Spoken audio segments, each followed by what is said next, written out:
নমস্কার বন্ধুরা, নরসিংহ ফার্মার পক্ষ থেকে আপনাদের স্বাগত জানাচ্ছি।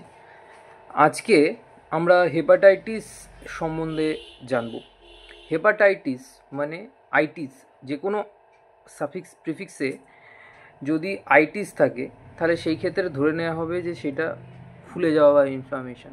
হেপাটাইটিস মানে হচ্ছে লিভারের ফুলে যাওয়া, ইনফ্লামেশন অফ লিভার।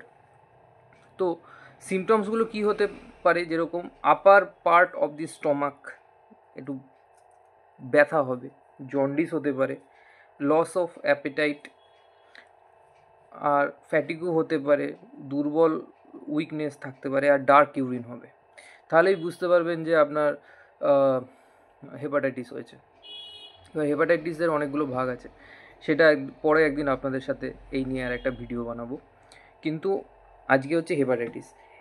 এর মধ্যে আমরা কি করতে পারি, লিভার প্রোটেক্টিভের মধ্যে আমরা লিভ 52 ডিএস ইউজ করতে পারি, যেটা দিনে 2টো করে আমরা খেতে পারি। আরেকটা কি হতে পারি, সিলিমারিন ওডি, এটা ওডি ডোজ, সিলিমারিন 140, এটা ওডি ডোজে ব্যবহার করা যেতে পারে।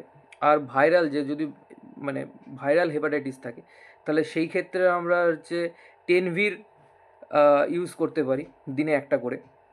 আর তারপর হচ্ছে নর্মাল রিলিফের জন্য আমরা প্যারাসিটামল 650, আর তার সঙ্গে একটুখানি অনডেম বা জোফার 4 এগুলো ইউজ করতে পারি।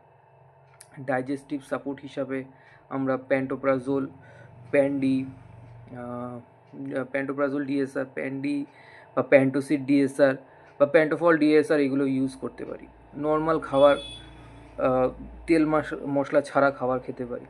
আর এরপর যেটা হতে পারে, যদি এরপরও দেখছেন যে এখানে কোনো কিছু প্রবলেম আছে, আপনাদের রিকভারি হচ্ছে না, তো সেক্ষেত্রে